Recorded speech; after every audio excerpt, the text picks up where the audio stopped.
Welcome back to the table, everyone.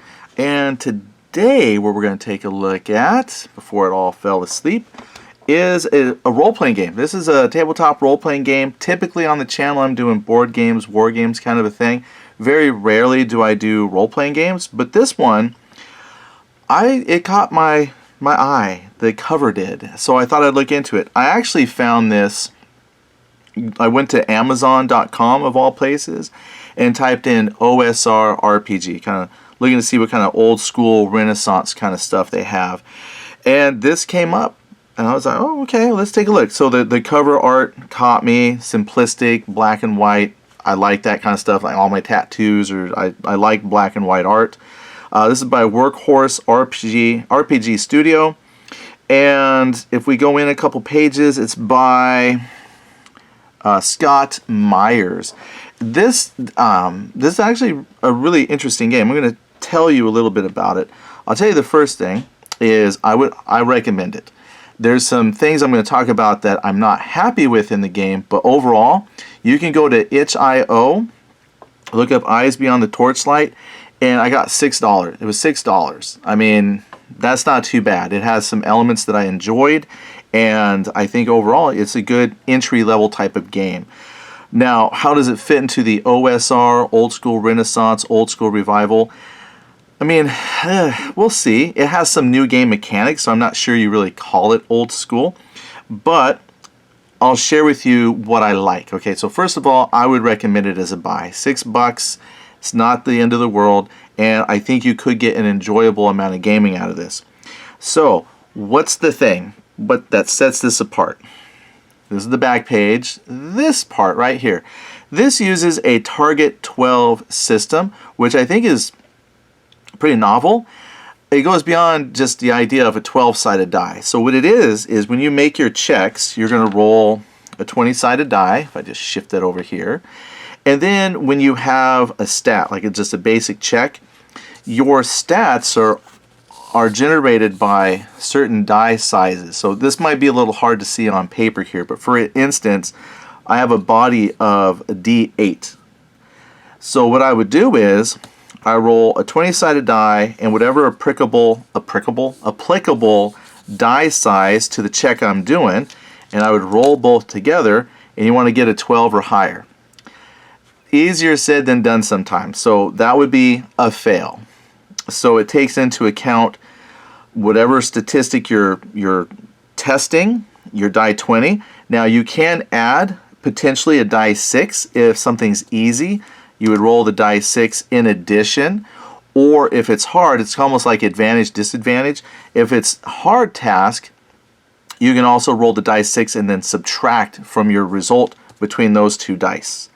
And that's done for everything. For combat, dodging out of the way, being attacked, doing your attacks. It works for everything. So it's like a singular dice system, kind of like, like Powered by the Apocalypse is like 2 dice 6 kind of a thing. Well, that's what this is. This is Target 12. And we'll just kind of go over some parts of the book and show how some of these statistics work. So what do you get? Now, from what I read, I went to, on the itch.io, there's just a couple questions and answers, but someone asked, what's like the plans. Apparently there's going to be a box set of this coming out. On Amazon, you can buy a hardbound book, a softbound book, and then I think when you can also get this on Drive-Thru RPG, and there was not a pod option. So somehow through Amazon, they've got hardback books and some softbound books if that's your preference, which are a little more expensive, but I think I might pick it up just to support the game. Okay, so the book itself is about 187 pages total. Some of that is just pure rules, which is actually like the first part of the book. And then a little over half the book would be like some of the spell descriptions and like the bestiary. There's a small adventure in here, which I'll tell you is another nice thing. When I bought the PDF included a player's guide, which has just the character creation rules and like the basic rules of play, but then things like the bestiary, the adventure weren't included. So if you purchase this and you had the player's guide, that'd be great. You could like print it out and have it as a separate book and then no spoilers. What we're looking at here is the entire book, so lots of spoilers. So you have your introduction here, glossary of terms, kind of explains some of the components, like what sets this game apart. And then you go into basics, rules, and the roles. And that's the majority of it right there. Basic check is your dice and one of the your 20-sided die, and then one of the dice from your stat that you're testing. It's still a fail. Eventually you'll get a pass. There's a pass. And we'll talk about how it works in combat, because, you know, like you score a hit, then what? And then here we go, using powers. And that's some things too, is this has a combination of like your character statistics, and yet it has some edges and hindrances, which are like those keyword statistics that modify your character. That's what could make something easy. So for example, if I'm trying to, as a soldier, like if I had a background of soldier, for example, and I wanted to go in and talk to some soldiers, like an example in the book is, let's say you used to be like a town guard and you want to go learn the patrol route of the current town guards because you're planning a heist. Well, what I would do is the game master would say, like, maybe that's a mind, because you're using your intelligence to try to outwit the guards. So you would take your die 20. My mind score is a die 6. But I need another die 6 because maybe my town guard, I'm familiar, I know the lingo, the jargon, maybe I used to work there, I don't know. But that might make it easier for me to converse with the guards. So I just pick it all up and roll. And 17 right there. Easily got to 12, success. Didn't even need the easy die, but sometimes an extra die helps. Maybe I wanted to bluff the guards and I'm a wanted criminal. Well, that might make things hard, so I'd have to subtract this from the roll. So again, if I did the same thing, well, yeah, that was a total botch. So it was a 9, that was a fail anyway, but you know, that would have made it more hard. Now there's also here going on where it talks about target numbers. This target number you're trying to meet, the 12. You can also modify it, the number specifically if you needed to change the challenge. You know, maybe a task you don't need a 12, you don't need to add an extra die. You could just say add 4 to the roll or something like that. So you can modify that target number a little bit, but pretty much 12 is going to be your static number. Anyway, when you start your character, it talks about your stats. So the stats include body, mind, and soul are like your physical characteristics for your person. And then you have fighting and shooting and dodge as statistics as well. Then right over here are the derived statistics. So you have like your armor, if you're wearing armor, your initiative, your move rate, which comes from your ancestry that you get, run, which is based, I think, on your body. So you have like a run, you add your body score to your move rate. So if this character ran who has a move of 6, if I wanted to run, I would move 6 squares, because it's like 5 feet, and on a gridded map, typically these are like one gridded map is 5 feet. And then I would add die 8 to that, so this character would move a total of, add another 6 to it. So that person would be running pretty far. But when you do your initial stats, you can assign a die 8 to something, a die 6 to something, and a die 4 to something. And that's in groups of 3. So like body, mind, and soul would get an 8, 6, 4, or however you assign it. Or you could take a flat D6 in each of those. So D6, D6, D6. Same with fighting, shooting, and dodge. So I chose, when I made this character, to put fighting at the die 8, shooting at a die 4, and dodge at a die 6. I could have went 6, 6, 6 across the board, but I really wanted to make sure I was good at fighting. Then, after stats are decided, and it talks here a little bit more about the target 12 score, easiest, hard. Right now, this isn't even character creation. This is going over specifically what sets this game apart, like the basic mechanics. I just talked about stats because I saw it there.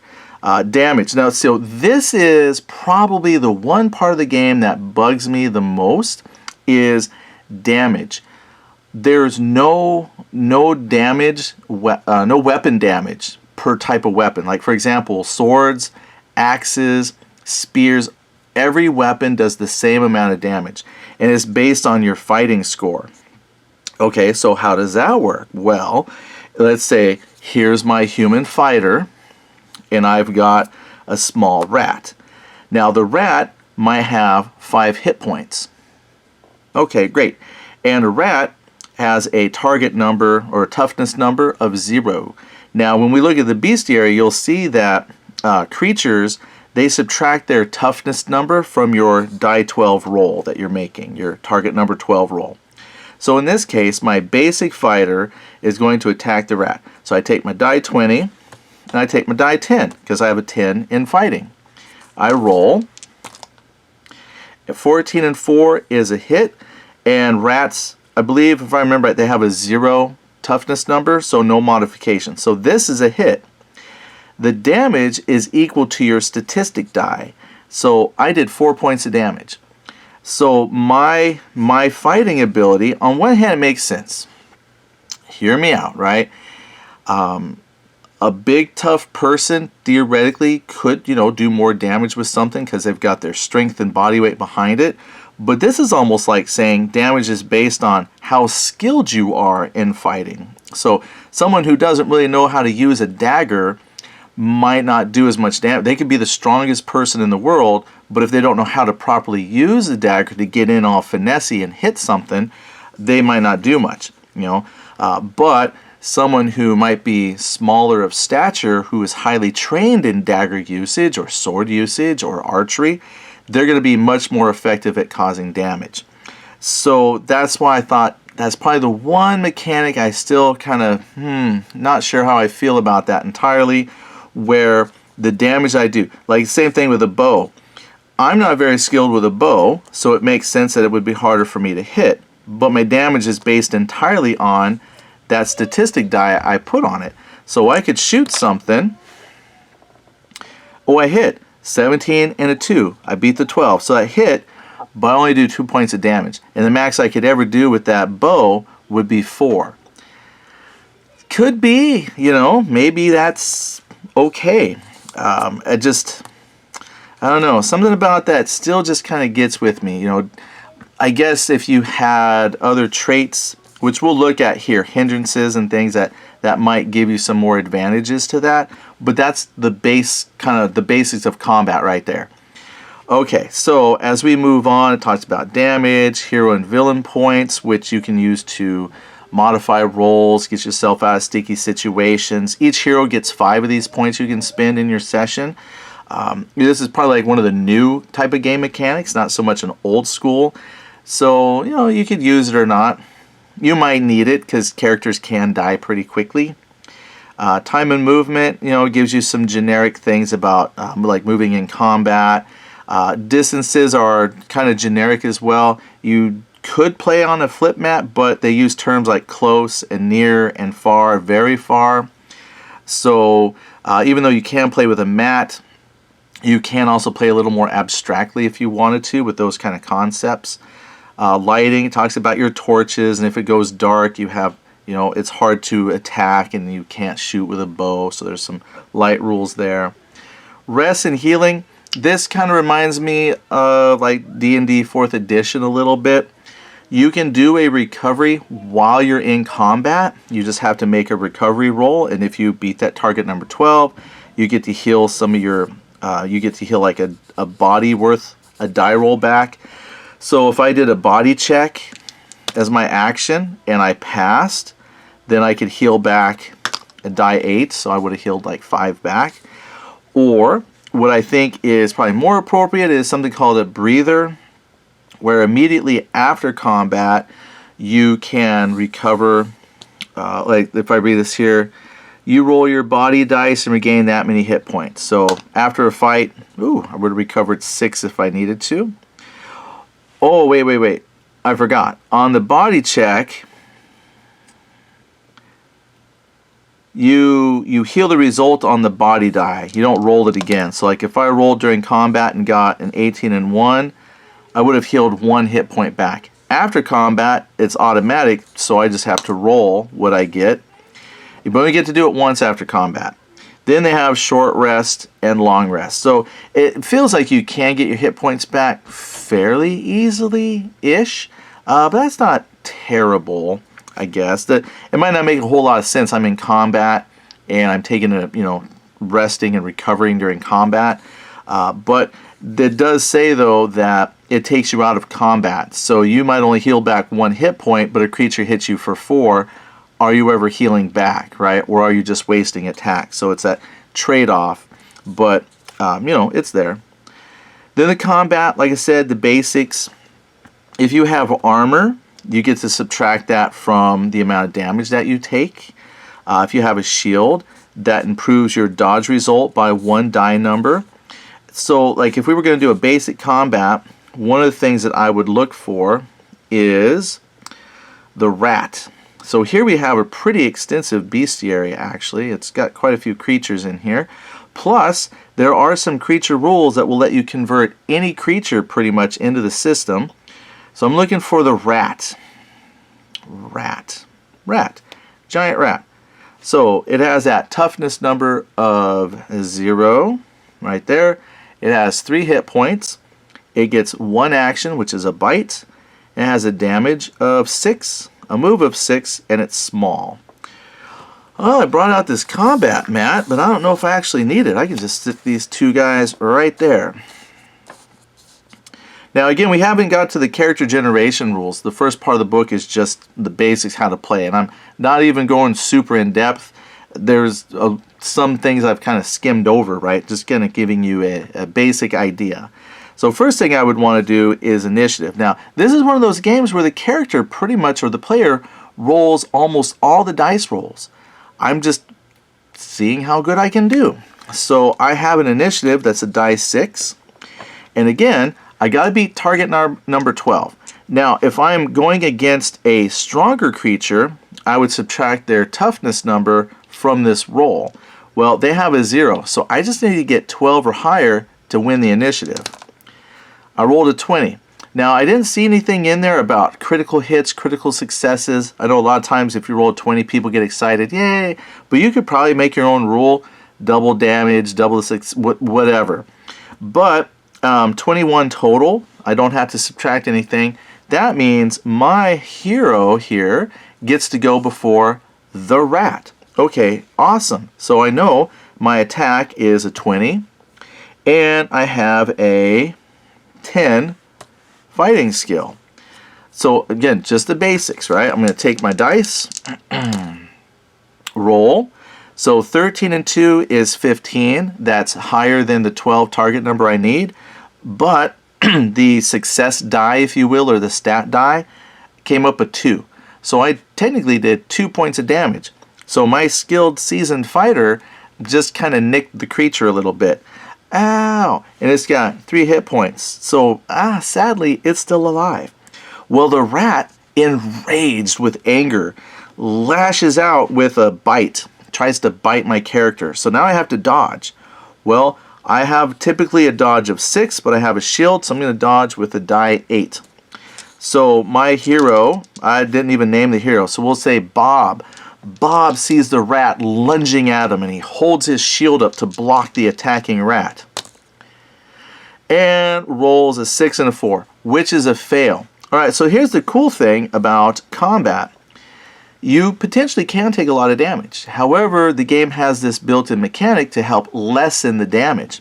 If you fail, meaning you didn't dodge out of the way entirely, you take some damage, you get to subtract your statistic die from the result.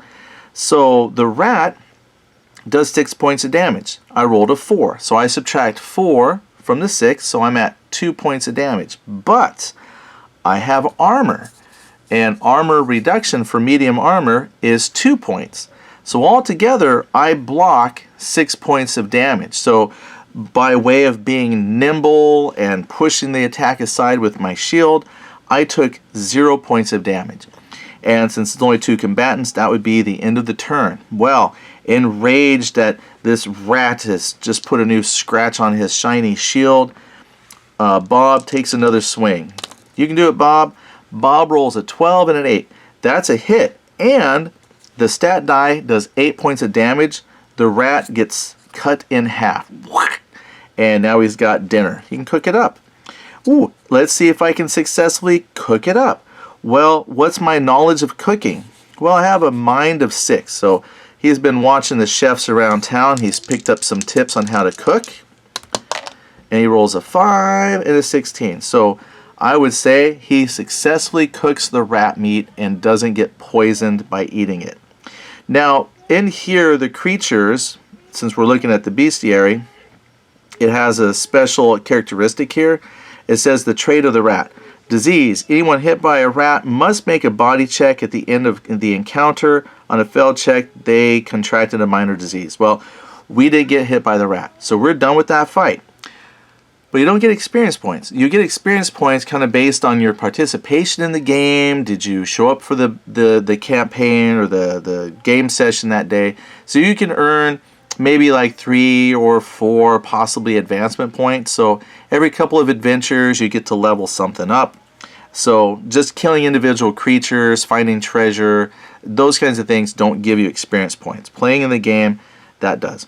Okay, well, there's a basic combat mechanic. And again, since I'm here looking at creatures, there's a basic rule to help you convert creatures from any game system.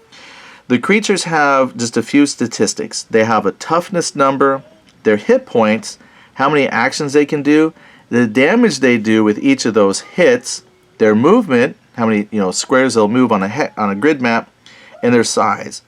Now, the size will tie into how the creature is developed in terms of like how many hit points it has, the damage it does. So that's important. Tiny creatures do less than medium-sized creatures, that kind of stuff. And the toughness number, they get 5 hit points per toughness number. So you'll see here on this Raksha, it's a toughness number of 4, and it has 20 hit points. So 5 times 4 is 20. It gets 2 attacks. So it's kind of it's a slightly tougher creature than, say, the rat. So with the Raksha, if I fought that, I would have to subtract 4 from my attack roll. So if I'm attacking with my fancy sword, I rolled an 11 and a 5.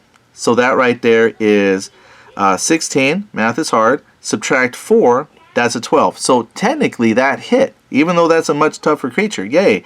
And I did 5 points of damage because my stat die came up 5. It's now down to 15 points of health left. Yeah, so it's pretty easy. And again, since we're talking about creatures, if you go to the back here of the book, well, at least at the end of the bestiary here, zombies, the GM section, there's a page right in here somewhere. There it is, Making Monsters on page 161. It tells you how you can convert creatures. So if they have, like especially old school games, if your creatures have hit dice and sizes, you can convert them over to this system, and that means you could play just about any adventure. Just take a moment to convert the creatures over to this system and you're fine. I kind of made my own conversion system so I could play with like Pathfinder creatures, for example, and you could even do a similar thing. I could, with slight modification, I could convert over like D&D stuff. So we have like an unlimited amount of material to pull from if you want to adventure. Okay, so let's head all the way back. I took this out of order, but let's pop back here a couple pages. We talked about healing, more combat. So there was the basic combat. Shooting combat works the same. Roll your die, roll your shooting stat. They got rules for like aim shots. If a target's undercover, you make it hard. You'll put that die 6 penalty die. Aim shots, if you sacrifice 1 turn to aim, you can make the shot easy or cancel out a hard die. They got some more combat stuff like attacking from the rear, fighting underwater, some aerial combat rules, stat loss, using an object, opportunity attacks. So, there's a few additional things that you can use to modify combat. Then, some of the healing and dying. Don't die. Yeah, like if you die, like if it gets to 0 hit points, you roll like your body stat, and then that's how many turns it will take for you to die. So if I rolled this 8, I would be bleeding out for 5 turns until someone could come and heal me. So there's a death and dying mechanic right there for you. Then the character creation part, since we'll take a look at that. So you generate your stats. You apply your 8, 6, and 4 dice to body, mind, soul. 8, 6, and 4, how you want to distribute it among your fighting, shooting, and dodge. Then you do your derived stats, so it tells you, how you would determine your armor is what you pick up given. Armor has different values. Like no armor is 0, light armor is 1, medium armor is reduction of 2, heavy armor is reduction of 3. So it doesn't go into specifics like this was specifically leather armor, this was specifically chain. It's okay, because that lets you tailor it a little bit, right? So you might say to someone, hey, I know you're a fighter and you're just starting your character out and it kind of sucks you only get chain. I'll give you plate mail, but it only counts as medium because it's old and crappy. So there you go. You got plate mail, but only counts for armor reduction of 2, right? This leaves it open to your imagination a little bit on how you want things to work. Okay, so once you decided your stats, then you pick an ancestry, and you have a few. And there's a short description for each, and it gives you like an edge and a little description. So for example, if you pick a dwarf, the edge is dark vision. If you pick an elf, your edge is elven senses. If you picked a gnome, your edge is their magical. Halfling, they have a fearless edge, and then of course a description. Half elf, their edge is empathy with a description and a move rate. Half orc, and the human. Human, they don't have an edge. Well, they can. They can either get their edge is, they can choose to take an edge at character creation if they do not take a stat bonus. So normally their bonus is they can raise one of their stats by 1 dice bonus. So as a human, I chose to make my fighting a die 10. So I raised it from die 8 to die 10. But if I wanted to take another edge for or I could take an edge if I wanted instead of the stat bonus. I took the stat bonus. Now, after you pick one of those ancestries, then they have the archetypes, the job. And it tells you if it's armor allowed or what weapons allowed. And that's the part that kind of reminded me of like old school. Like clerics use blunt weapons. That totally reminds me of the olden days when I played D&D. And then they get an edge list. So again, the edges are these little bonuses that you can apply when you play. And we'll take a look at those. So here's like the cleric. Again, tells you what kind of armor you can have. So like the cleric here is allowed light, medium, or shield. So no plate armor clerics here.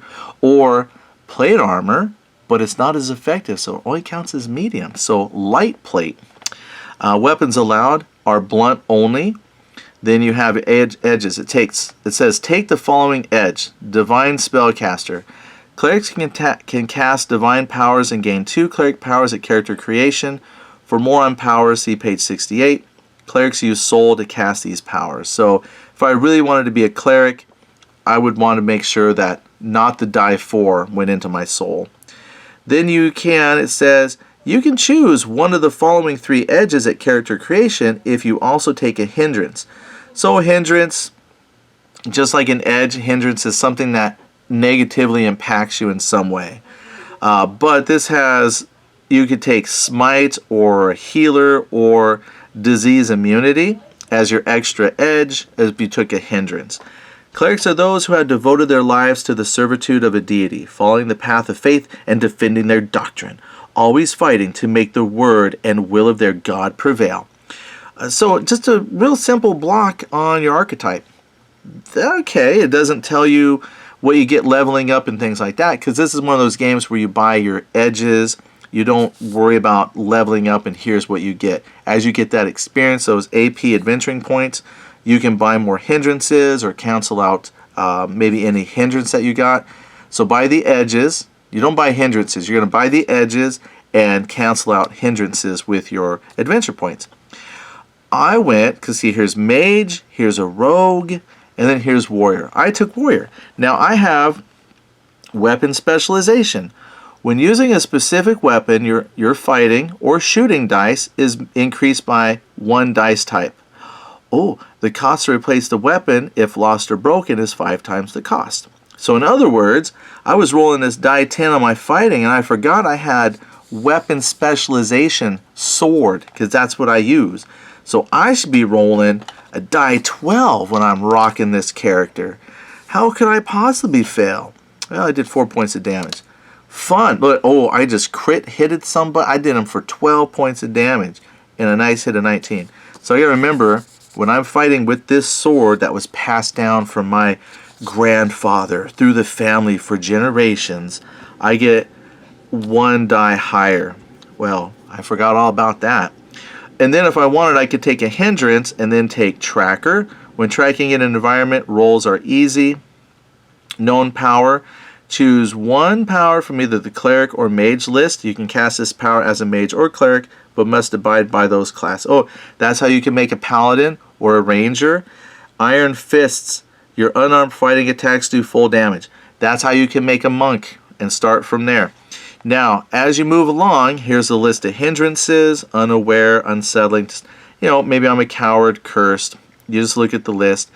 And then it's going to be up to you and the dungeon master or game master how this hindrance would affect you in gameplay when it would come into effect. You know, combat paralysis. But what would that mean exactly? Okay, you know, possibly when you start fighting your first turn for like initiative, you kind of freeze up, so maybe the initiative rolls are hard. So my dodge is a 6, and because it's hard because of combat paralysis, let's see if I would win initiative. I rolled a 12, which normally passes. I rolled a 3, but my hindrance gave me a 4, so I lost initiative. I froze up. So that's how you would use your hindrance, or a way. Then you got your backgrounds. This is where you decide. There's a bunch here. There's a few. I chose soldier. Now what's nice is it kind of explains the background a little bit. So I picked soldier for my warrior. You may have been a volunteer or conscripted soldier. You may have been to war. Not sure where I would pull that into play. Maybe if I somehow got caught up in a fight and I said to the local villagers that are defending themselves from a group of bandits, I'd say, hey, let's set up some defenses. And so the game master might say, well, okay, since you're a soldier, use your mind, because it's planning stuff out, and then use your knowledge as a soldier to see if you can plan some defenses. So I got to roll that die 20, add my mind and my bonus die, and voila, I plan defenses like a strategical genius. An example of usage. Then you get gear. Now when you are starting your character, it says right here you pick 3 items and you start with 2 dice 6 gold. I never did roll my gold. Oh look, I got 6 gold pieces. Great. Then you have some starting equipment you can choose from. So there's like, you can get a backpack which contains some items. There's a dungeoneering backpack, overland backpack, healing potions, holy symbol. Now, the way that this works on encumbrance is pretty simple, which is a couple spots out from here somewhere. It talks about encumbrance. But you get to carry 10 items, essentially, plus your body. So I could carry, without any kind of like backpack or anything, I could carry 18 items. So it says here like gold. Every 100 gold coins is 1 item that you're allowed to carry. Your medium armor might be one of those things. Your shield. So I've used up 2 of my 18 slots, for example. Now with food, I was looking. Again, the encumbrance rules and things like that are pretty simple. You know, you could get food, fire stars, flares, bandages, things like that. It says 1 supply pack is consumed per day of travel for every 4 people. So you could start the game with like 5 supply packs. So this would feed 4 people for approximately 5 days with the basic necessities. Okay, I mean, that's not terrible, but what I really liked, and this is one of the things where I said I might change a little bit, is I liked Forbidden Land. That game has what I thought was a cool mechanic where you have like a die number associated with a piece of equipment, a consumable. So let's say your food, you have a die 6. And every time, what I'm going to do, inspired by Forbidden Land, this is not how Forbidden Land does it, but here it's a target 12. So I'm going to take my resource die for food, and every day I'm going to roll. And if I get the target number of 12, I don't consume the food ration. That means I am conserving it, using it wisely. But if I fail, it drops down to the next die roll lower, which is a die 4. That means I'm almost out of food. So if I had to roll again later, like the next day, rolled a 5 that time. So I'd be out of food. That sucks. So if you go to town and you buy food, you're going to buy up these dice numbers. So like I could buy die 6, then I'd have to pay, buy another food ration to get up to die 8, another food ration to get up to die 10, and another to get up to die 12. And die 12, I'm saying, is the limit that we can carry for a person of that type of item, so like food. Then each die type takes up one of my slots that I can carry. So for example, this character has food of die 6. That's 2 slots because die 4 and die 6. So he's got 2 slots of food, 2 slots of drink, and 1 slot of torches. Starting out, not a whole lot, but he's just carrying it on his person.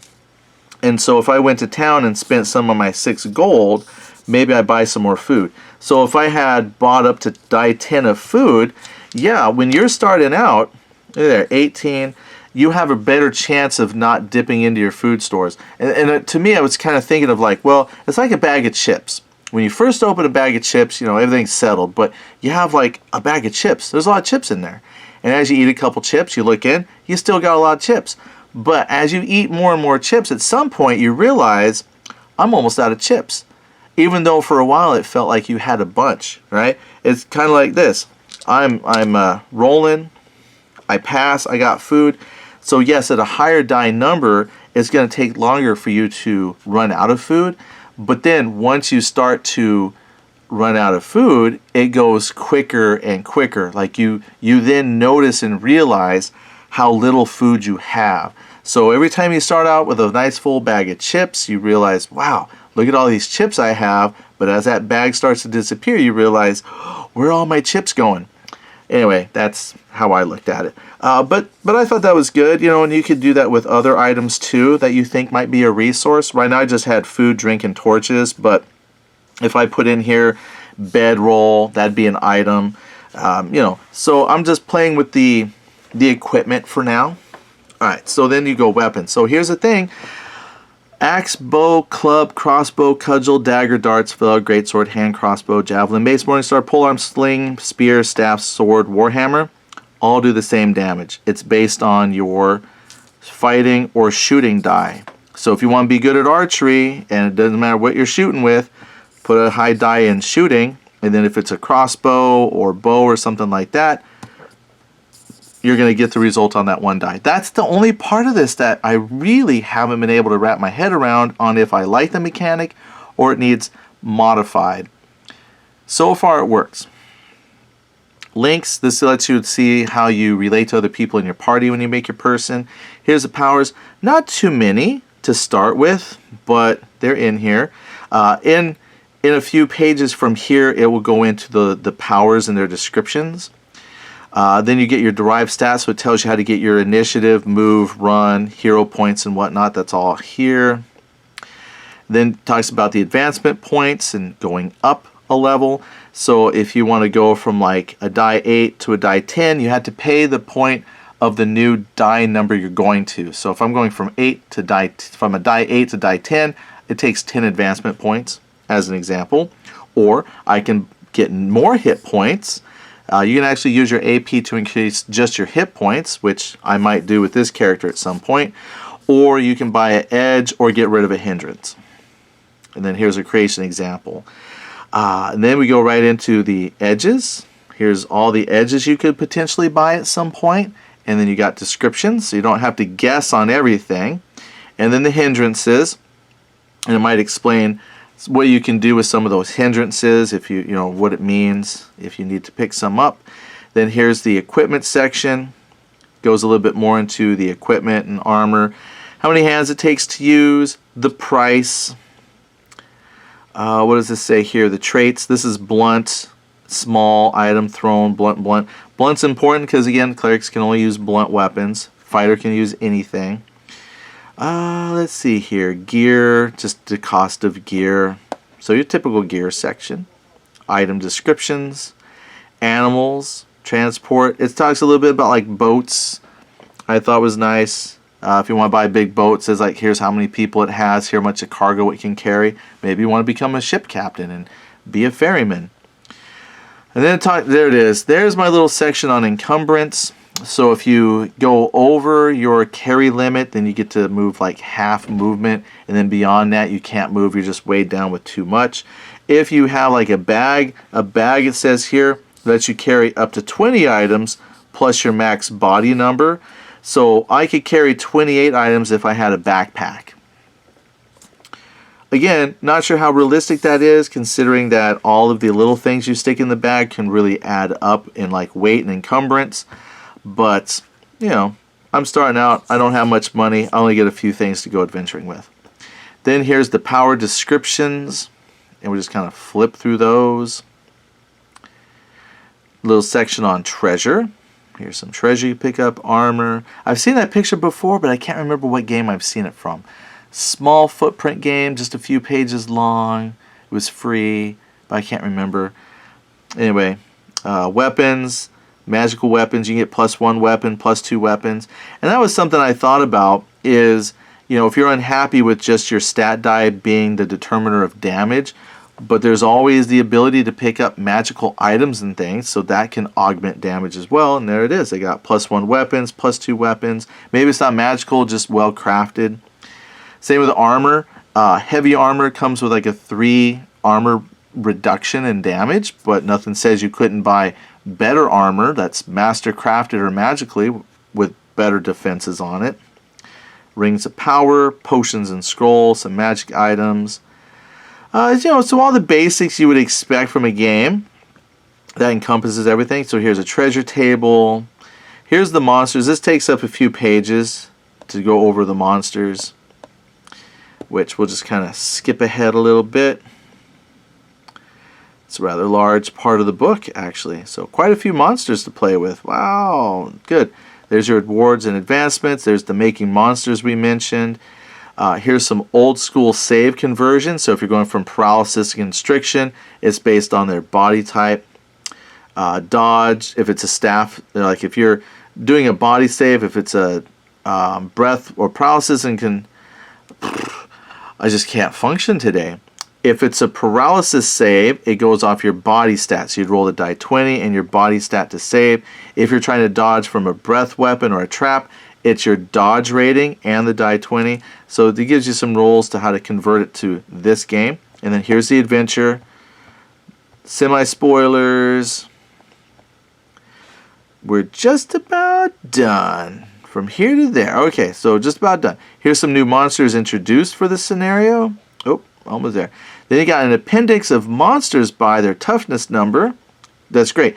This is great because I've been able to kill a toughness number 4 creature with my basic fighter. Not that I'd want to do that a lot, but dice rolls were lucky.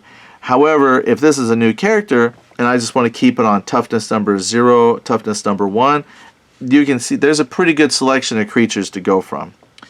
Nice, and an example of play. Now, and an all-important index. Now, this doesn't include a whole lot of random tables for like random dungeon generation, wilderness creation, things like that. I think you can find lots of books and products that have that kind of stuff. But here's the thing. Other than the damage die, which works fine, like if I did an orc, just to kind of show you, like here I got an orc guard right here, orc. We're fighting. Orc is a toughness number 1. We'll say he does damage of 8, and he specifically has 5 hit points. Rats had 3, they were 0 toughness, but he's toughness 1, he's got 5.